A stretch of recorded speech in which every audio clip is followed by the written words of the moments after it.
Chavre, how are you? I hope everyone is gesund, stark, und freilich, begashmis, beruchnis. I hope everyone is healthy, strong, and happy, physically and spiritually. Today is Erev Shabbos Kodesh Pashas Tazria Metzora. Sunday is going to be Beis Ir, the Yom HaLedes of the Rebbe Marash. And this past Wednesday was Chof Ches Nissen, a day where the Rebbe gave over the mission to bring Mashiach to his followers in a more powerful way than ever before. So to connect all these things, we will soon start. But first, as usual, we start with charity. Gedelut Tzedakah Shebekareves Agula. Mashiach should come now. Then we'll start with a prayer. Today is Rosh Chodesh, a freilich Rosh Chodesh. It's Rosh Chodesh year, which the Rosh Tevis of year, one of the Rosh Tevis is Ani Hashem Reifecha. I am Hashem that heals you. So it's connected to healing. And what we're going to speak about today is healing. So we're going to say the bracha, the prayer of Asher Yotzar. We say, Baruch atah Hashem Elokeinu melech haolam, blessed be Hashem, Asher Yotzar es ha'adam b'chochma v'arav nekavim nekavim chalolim chalolim. Hashem created within the person numerous orifices and cavities. If one of them would be blocked or not functioning properly, so it would not be possible to exist even for a short while. And we finish the blessing, Baruch atah Hashem, Reifei chol basar u'mafil ha'asayis. Blessed are you, Hashem, who heals all flesh and performs wonders. So it should be, we should see the way Hashem, Reifei kol basar, whatever sickness or illness a person has should be healed. In this week's Parsha, we speak about an illness. Both Parshas Tazria and Metzora speak about tzoras. Tzoras is usually translated as a leper or leprosy. As we all know, and we're soon going to discuss it, how this was not any disease or skin condition that you would find in any encyclopedia of medicine. The Rambam brings it down straight away, and especially according to Chassidus, this was a supernatural, miraculous. I'm calling it miraculous because it wasn't so pleasant if you had it, but miraculous means because it was something that was totally beyond nature and out of this world. No doctor would be able to diagnose what it is. He's never seen it before. It's something not of this world. Okay, so there's a famous question. Everyone knows this and everyone speaks about it. So we'll start with that Gemara. There's a famous Gemara in Sanhedrin, the Sugi of Mashiach. In Sanhedrin, Daf Tzaddik Ches, Omid Aleph and Omid Beis. First I'll say what it says in Omid Beis, the second later. It says that there was a question, what is the name of Mashiach? And different people gave different opinions of the name of Mashiach. One person said Shila, one person said Chanina, one person said Menachem ben Chizkiyo. The Rabbanan Amri, and the Rabbanan said Chiyur Yidbei Rabbi Shmoi, that the name of Mashiach is the leper of the house of Rabbi Yehuda Nossi. And what's the reason for it? In a way, this already gives us a bit of an answer. Ochein Cholayenu Nosoi Umachivenu Sevolom. Mashiach has to endure. He bears our illness and he endures our pains. V'anachnu chashavnu nagua muki elikim. We still held him in high regard, even though he was injured and he was hit by Hashem and afflicted. So over here, not only do we say that Mashiach, which you think is the highest level, is the highest level in a way, except for Moshe Rabbeinu, who might have some quality, I'm not going to get into that now, over Mashiach. But in general, Mashiach is the top. The top level of spirituality and holiness and purity. And we're saying this is his name. The name of Mashiach is the leper of Metzora. And a name represents the essence of something, as it's explained all over. And previously, Rabbi Yeshua ben Levi was looking for, he found Eliyahu, and he asked Eliyahu, when is Mashiach coming? And Eliyahu said, ask him. And he said, where is he? And Eliyahu says he's sitting in the entrance of Rome. And Rabbi Yeshua ben Levi asks him, how will I be able to identify him? And Eliyahu says, Yosef beinei anye soivle chaloyim. He's sitting amongst the people that are like poor and suffering from sicknesses and disease.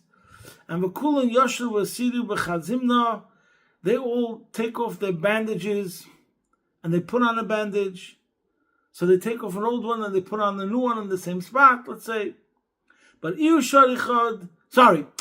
the other ones all take off the bandages at one time and then put on new ones. So first they take off all of them. But Mashiach takes off one bandage, puts on another bandage, then takes off another one. So he takes off the old one by one and immediately puts a new one. But the others, they first take off all of them and then they put on the new ones. Okay, but what do we see from this Gemara? That he has illnesses, he's amongst the poor and the downtrodden and the ones who are afflicted, and he's called a Metzora. And the famous question is, how can we call Mashiach a Metzora? Metzora, if you're learning the simple meaning of the psukim, is definitely a negative state. And it's an illness. And in general, illness is not a good sign. Health represents something positive. And illness represents something negative. So why would you call Mashiach, who's the ultimate specimen of Am Yisrael, the ultimate level of tzidkis and holiness, why would you call him a Metzora? So to understand it, I want to bring out a couple of points from what we're going to speak about today. We'll actually be able to learn many, many things. Number one, how to overcome all challenges in life, whatever it is. And also about preparing for Mashiach. As the Rabbi said, we have to think about it, be obsessed about it. And the more we think about what the idea of Mashiach is, what's the concept of Mashiach, that's how we prepare ourselves more properly for Mashiach. And finally, on a level, we should discuss what it means on a practical level to go in Mashiach's ways. The best way to prepare for Mashiach is to act Mashiach, to act Geuladik. What brings about Mashiach? Okay, so first let's start on one level. How can we call Mashiach a Metzora? So, by the way, what I'm going to speak now comes from the Likutei Sichos Chelik Lamed Zayin. Some things I'm going to speak about is obviously based on sources, but some things I'm going to make a connection which I haven't seen anyone bring out this connection, but I do believe it's correct and I'll point it out soon. But first of all, the parasha starts off, Tazria, Odom, Kiya Ba'er Besore Seises Hapachas. If a man will have in his skin a white spot. So, in connection to what we just said, that it was a miraculous thing, all the commentators, I'm saying, according to Chassidus, bring out the reason why the pasuk over here calls the Metzora Odom. Odom is a very dignified term. The name Odom means Adam ala Elyon. He's similar to Hashem. Like when we want to bring out the positive, you called Odom, but Salmei Kidmei Seinu, because we're Adam ala Elyon. We're similar to the spiritual realms, to Hashem. And we know that there's three other names that a person could be called: Ish, Enosh, Gever, Enosh, Ish, Gever. Whatever the different levels are and which one's lower or higher, we'll leave that for another time. But it says in all these places that Adam is the highest level. So we're talking about somebody who's actually spiritually from the elite. So what does that mean? First, we'll say it in very simple terms. And this is also connected where, why it said in the pasuk, Ba'er Besori, where was the blemish? In his flesh. The skin of his flesh. Meaning to say, everything else was perfect. There was one bit left. Something in his externalities that was problematic and therefore manifested itself in such a way. In other words, when the person is primarily, fundamentally in a major way, pure and good and virtuous, so as soon as he has a tiny problem, the body fights against it to get rid of that problem. Hashem sent a person this thing which is totally out of this world as a healing for the negative thing that was going on inside himself. And this explains why today there's no Motzaras, because we're anyways Tamei. We're so, generally speaking, we're not on that level of purity that this should be a problem. The times of the Chumash, when they were all on a much, much higher level, everything else was perfect, so there was this one thing that they did wrong, and it manifests itself in the external part of the body. In other words, it's only external. Everything else is fine. And it's a good sign. You know, there's the famous fairy tale, and we said it many times, I don't want to get into it now, the princess and the pea. That, how do we tell that she's a princess? She's sleeping on a bed which is like very, very tall with many, many mattresses. She still felt the pee. Why? Because she was super sensitive. And that was a sign that she's a princess. And her sleep was terrible, even though any other normal person, a commoner, wouldn't feel it. The same way, al derech zeh is the pshat over here with being a tzarua, being a Metzora. Everything else is so sublime and at a good level that therefore Hashem sent only this thing that was out of this world. It was like a sign, a test to show you where the problem is and how you have to get rid of it in order to be remaining on the very high level. Just like the same thing is when it comes to if you have a garment and a very super expensive garment, the tiniest stain or the tiniest problem is a big problem. But something which is a much cheaper garment, the problems become a lesser problem. The same thing is true, let's say, about a car. If you have a foreign car, an expensive car, even a small part might be very, very expensive and very difficult to deal with it, how to get it and a replacement, etc., etc. But in a regular jalopy, so that problem is not even such a problem. So the same thing is over here in spiritual terms. To connect it to even a deeper idea, and the Rebbe speaks about that very much in the Sikha in Chelik Lamed Zayin, that the truth is this skin condition really comes from a very, very high level of light. Immense lights and energy of spiritual elokus, of godliness. It just manifests itself in this way, one, to deal with this problem, to take care of it, and also to show that it really comes from a very, very high source, that it's not really a bad sign. So it's another addition to this idea that it's a reflection of the last thing that has to be fixed, which is the most like external thing, or the only thing that has to be fixed. It also represents something that comes from the highest level that's able to reach the lowest. Lowest doesn't mean necessarily the most difficult. Lowest can mean like even the most external thing, the last thing. And this already explains how it's connected to Mashiach, that Mashiach has it, it's not a sign that it's a lower level. Only the highest level, Adam, is connected to this. Not that he has any flaws, but first we have to establish that the whole thing doesn't really represent something negative.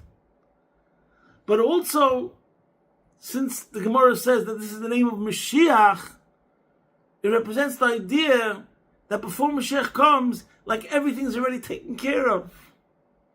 There's the last bit of dust, which has to be taken care of, but besides for that, it's all good. And who's the one who's going to take care of that dust? Mashiach. Now, how is this connected to the idea that I said that this will teach us all about challenges in general? So, the modus operandi of Chassidus, which is unbelievable, is that in every single subject, every single challenge, every single difficulty, every single struggle, in the end you have to come to the conclusion, and you have to look at it through the lens of perspective, that it's not negative. There's no such a thing as negativity for the purpose of negativity. It's always a means to an end. It's something connected to healing, and it's something that's always connected to positivity. And the key to be able to experience it in such a way is when you uncover what's really the source, the the meaning, what's really behind it. We mentioned this Hayemim, there's Hayemim somewhere he says, Oir, the word Oir, which light, and Raz means secret. If you discover the secret of every single thing, the secret is its true definition, the real source, what's really going on over here, what's the category, what is it, then you're able to bring light to any situation. Very powerful word. So the same thing's over here concerning Tzaras, Metzora. And actually it brings down Mamish Moiridik, that the word nega, which means when a person has this condition, and the word oinig is the highest level in, say, the shtalshus, in the godly realms of kedusha, the attributes of Hashem. There's keser, then chachma, and in keser there's two levels. There's rotzen and tainug, and the same thing is in avodah. So by the Eibishter it's the highest level, and by man also it's the highest level of the service of Hashem. So oinig means pleasure, delight, enjoyment. Nega, and this is the expression, ein lamayla me oinig ve'ein lamata mi nega. There's nothing as low as this condition, because externally speaking, it was not pleasant, and you have to be separated from everybody else, etc., etc. But at the same time, we say, what is it really? Where is it really coming from? From Oinik, from the highest of the high. The highest of the high, and only the highest of the high, can reach the lowest of the low and take care of that problem. But also the lowest of the low is really, really ultimately when we will reveal and heal the lowest of the low, we'll see how ultimately it's connected to the highest of the high. That's Chassidus. Wow. And just to bring another example, which just goes about life in general, I don't want to get into it, but look it up. In Parshas Chukas, where it speaks about the Yidden, they did something wrong, they got bitten by snakes, and it was poison, and it caused the plague, people were dying. And then, what was the answer? The answer was that they made a copper snake, and this copper snake was on a pole, and you were supposed to, the Bnei Yisrael were meant to look up at the pole and look at this copper snake. And then they got healed. So Rashi brings down, obviously it's not the copper snake, chas v'sholem, that brings the healing. It represents that we look up to Hashem. If you connect to Hashem and you look up to Hashem, then you become healed. But what was the point? Why was there such a thing called the copper snake? Like, why did it have to be a snake? And the answer was, like they say, the antidote is from the poison itself. But in spiritual terms, it's because nothing really starts from bad. There's no such a thing as really bad. If you look up, look deeper. Don't be fooled by the facade or by the cover-up. If you understand and you appreciate that it's all from Hashem, ein ra yev no ma'ila, nothing bad comes from Hashem, then you become healed. Same word, roz, oir. If you see the secret behind everything, how there's a meaning and there's a purpose, so then you'll be able to bring salvation and healing. And this is my message for Ani Hashem Refecha, that the more we'll be connected to Pnimius HaTorah, the inner dimension, then the more it will bring healing and positivity, without a question. Now I want to bring out two more points. First of all, mainly one point. And this is also explained, as the Gemara said, why was Mashiach called Metzora? And the Gemara right away says, connects it to a pasuk in Yeshaya, where it says that Mashiach is bearing our illness. What does that mean? So, one level is that we say that all the Yidden are guf echad. All the Jews are one body. So it goes on by one Yid, whoever that Yid is, affects the highest level. And that's one lesson. We're all in this together. And it's brought down in Chassidus and Mamorim. That's why the Arizal, it says it about the Arizal, why the Arizal said, Hashamnu Bagadnu, we sinned. How can he say we sinned? Tzaddikim the Arizal didn't do all those sins, what he says in Hashamnu. And many of us, you could say, on a certain level, on a simple level of the things that it says in Hashamnu have not committed. So why does he mention it? Why do we all have to say it? And the answer is because Kol Yisrael Guf Echad. We all did it because you can't separate one Jew from another Jew. My hand did it, but not my head. I'm sorry. We're all attached. It's all one body. And therefore, everything, what's going on by any Jew in any part of the world affects every other Yid, including Mashiach. He's in us, with us. That's number one. We can elaborate about that. But obviously I have to say that the fact that he feels it also helps us. Because every Jew, Ima Yanechi Metzora, as it says in many places, when one Jew does a good deed, when one Jew does tshuva, when one Jew says Hashamnu, it brings healing and salvation and benefit and blessings for all the Jews because we're one body. So at the same token, that we all have to feel the descent because of what one person did, the benefit that we brings benefit to everyone together. But it's also a general message. We never disassociate ourselves from the downtrodden, the dispossessed, the lower elements, the ostracized. And now I want to connect this story of Mashiach being called the Metzora with another story, which I don't know why I looked into it in the commentaries on this week's Parsha. No one brings down the story of Rabbi Yeshua ben Levi from the Gemara in Ksubis. A wild story, which I don't hear so many people talk about the story in general. And what I'm going to say now is also brought down in the Likutei Sichos, Chelik Dalet Perik Vav. And the Gemara talks about Rabbi Yeshua ben Levi. Now, just to tell you about the climax straight away, Rabbi Yeshua ben Levi is from the only people that went into Gan Eden alive. Like Eliyahu Hanavi. He went up while he was still alive. A similar story happened to Yeshua ben Levi. What does the Gemara say? The Gemara says in Ksubas, Daf Ayin Zayin Amud Beis, that there were people at that time. They were called Balei Rosin. They had a skin disease. Now that skin disease is not miraculous. It's not a Metzora. It was a physical thing in the physical world, and it was very contagious. And you'll see what the Gemara says. It reminds you of a person of COVID. And therefore I want to make it clear. What the Gemara is talking about over here in Ksubis is a physical thing, and Metzora is a different thing that manifests itself in a physical way.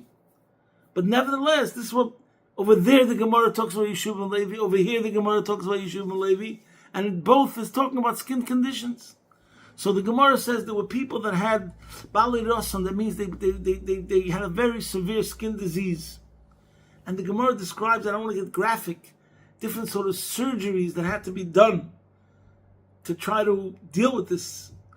And flies would get attached to the skin of a person who was afflicted. And the Gemara speaks about different tzaddikim, Amoraim, Reb Zera.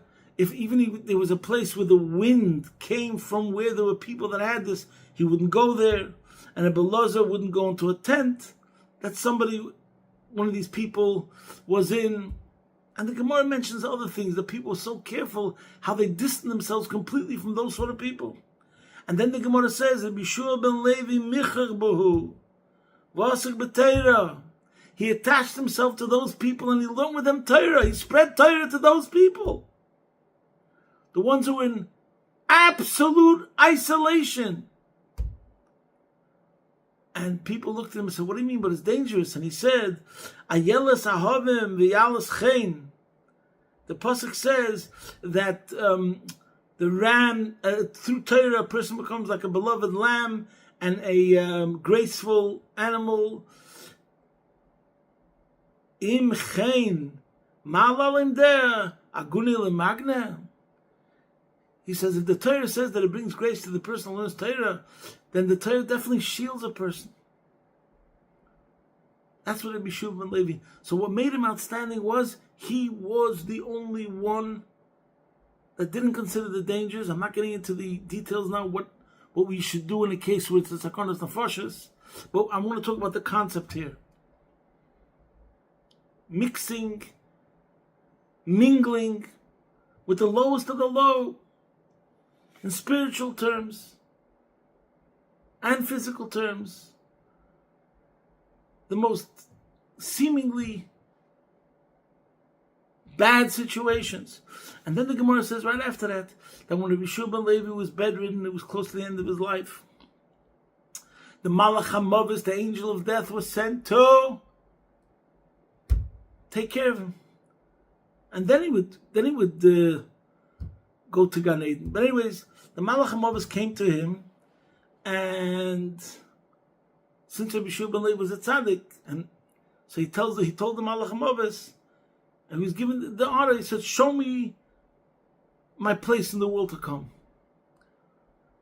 Now the Malach HaMavis didn't know what Rabbi Shua ben Levi was going to do. It was more like, show me where I'm going to be going, and then I'll allow you to do what you have to do, and then I'll end up there. So he says, show me where I'm going, show me my place in the world to come. And the Malach HaMavis agreed. And then he asked the Malach HaMavis. The Malach HaMavis had a knife, that was his instrument, how he brought death to people. I must confess, obviously I can't say we understand these stories 1,000,000% the literal sense, because we're talking about people flying from physical realms to spiritual realms. What does it mean, a knife? But anyways, he asked the Malach HaMavis to give him his knife. He said, I'm frightened to go along with you. You know, that who knows, you might do something to me before you even are able to show me my place. Anyways, the Malach HaMavis gave him his knife. And the Malach HaMavis like lifted him up to show him his place in heaven. Rabbi Shua ben Levi jumped. That's what the Gemara says. He jumped into that side, straight away, straight into Gan Eden, straight into heaven, straight into paradise. Anyways, the Malach HaMavis grabbed him by the cloak. He said he wanted to get him out first, to be able to first do to him what is done to most mortals. And Rabbi Shua ben Levi made a promise. See the Gemara there. In any case, Rabbi Shua ben Levi still had the knife, and he wanted to hold on to it, but it was told that he has to give it back to the Malach HaMavis. And then the Gemara says something unbelievable. Eliyahu Hanavi was there, and Eliyahu Hanavi announced, Eliyahu announced, Pnu Mokim Lebar Levoy. Make room, make way for the son of Levi. And then the Gemara talks about how he went into the chamber of Reb Shimon Bar Yochai, which is the highest level. There's no tzaddikim that are higher than Reb Shimon Bar Yochai, Bnei Aliyah. So the Rebbe in the Sikha and Chelik Daled says, why was Rabbi Shua ben Levi on such a high level? And he brings from the Gemara over there that Reb Chanina bar Papa also wanted the same thing to happen to him. He wanted to go alive into Gan Eden.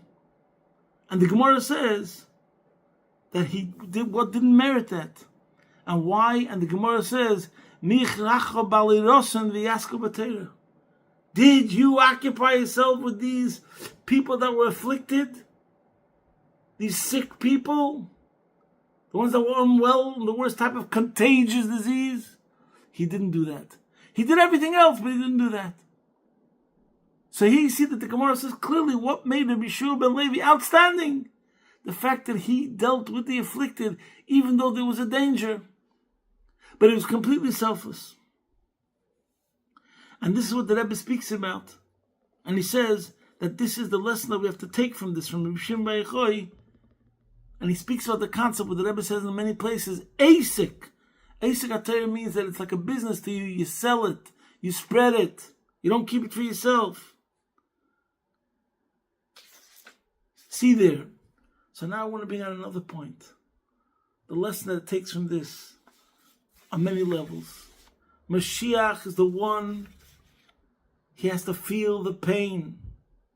Not only he feels the pain, what makes him outstanding is the one that he is the highest of the high, and yet he reaches, he's disturbed, he's affected. It bothers him what's going on by the lowest of the low. And that's what makes him outstanding. And that's the lesson we should take. Starting with the idea that it says Mashiach feels he's carrying our pain and our suffering. So there's one story. First we'll say a story of the Rebbe, the Mittel Rebbe, which is the most famous story. The Rebbe said the story when he said that his first mimer of Basi Lagani, and he said a story of Avos Yisrael by the Mittel Rebbe, and it's a famous story. Somebody came to the Mittel Rebbe and told the Mittel Rebbe that he has Chatas Nurim, because one of the job descriptions of a Rebbe is that he can give you restitution. No matter what a person does, through the help of a tzaddik, he can refine you and elevate you and bring you healing, and whatever spiritual deficiencies or flaws you have. And this chassid came to the Rebbe and told him about his flaws in a certain area. I hope you understand. Chatas Nurim, sins of the youth. So the Mittel Rebbe rolled up his sleeve and showed him his skin. And his skin was like it looked emaciated. And in a terrible, terrible condition. It didn't look vibrant, it didn't look healthy. And the Mittel Rebbe told this chassid, Odosa von dein Chatas Nurim, this is from your Chatas Nurim. Now, why did he say it? And the Rebbe brings out that this was Avos Yisrael. Not that he was giving him a rebuke, or he wanted to make the chassid feel bad, chas v'sholem. He wanted to show that we're in this together. He wanted to show, I feel your pain, I feel your struggle. And they're not connected. No matter how low you can go, I am there with you. And we will get out of this together.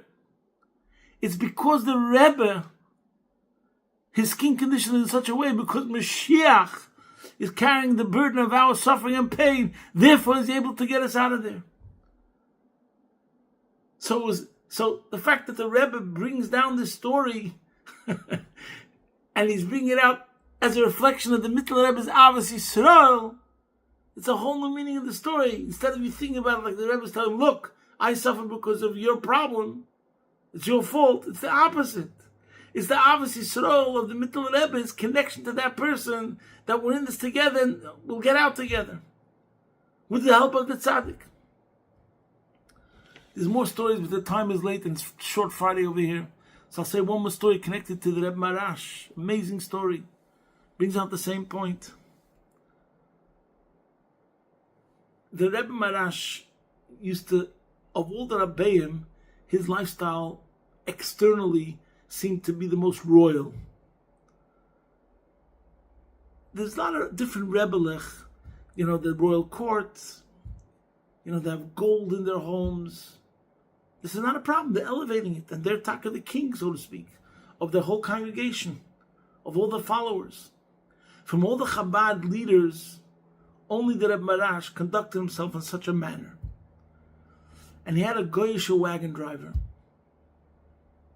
And one time the Chassidim got him a bit drunk to he should disclose some of the secrets of the conduct of the Rebbe Marash. Anyways, they gave him to drink. And he told them, I think in his mind he was trying to say, you know what?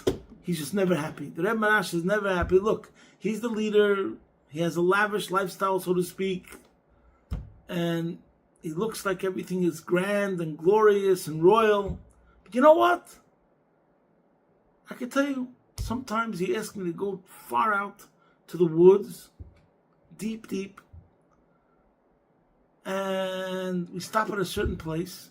He gets out of the wagon. He sits down next to a tree or a tree stump or on the ground. And he lets murashkes, If I remember correctly, that's what it says. Ants. He allows ants to crawl over his entire body. He's completely covered with these ants, and he's sobbing away and he's crying. The wagon driver was a guy who doesn't understand anything, so I can't understand him. He's still not happy.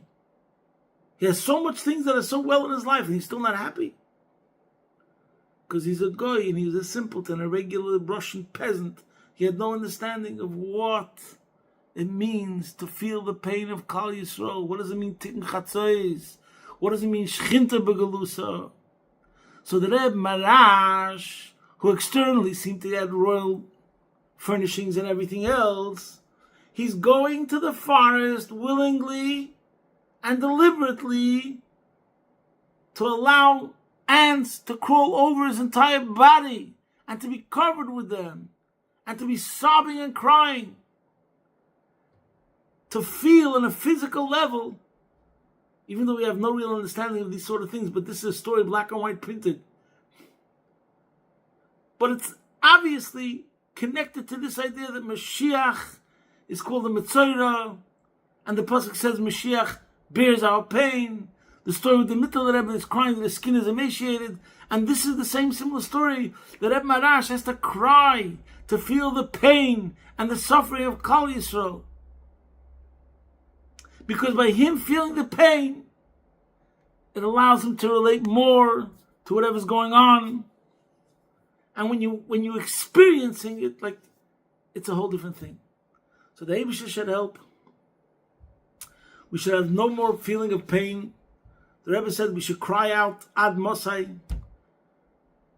But the lesson we could take is that the more we'll act like the Bishul ben Levi, who no matter who he was dealing with, even the lowest element of society, so to speak, he still never separated himself from another person no matter what. And not only that, he went out of himself, even though it was dangerous, to spread Torah, to bring spirituality and healing to every single person. So this is the lesson that we have to take. And they should help that if we go in the ways of Rabbi Shimon ben Levi, and also in the ways of Mashiach, and also in the ways of Marash, we should always be, number one, grateful to Hashem for whatever He gave us, but also to feel humbled, to be able to relate to every single person, to appreciate their pain, to feel their suffering. The more we'll connect with everyone else equally, treat everyone equally, the rich person to the poor person, the very high academic, scholarly to the simple person.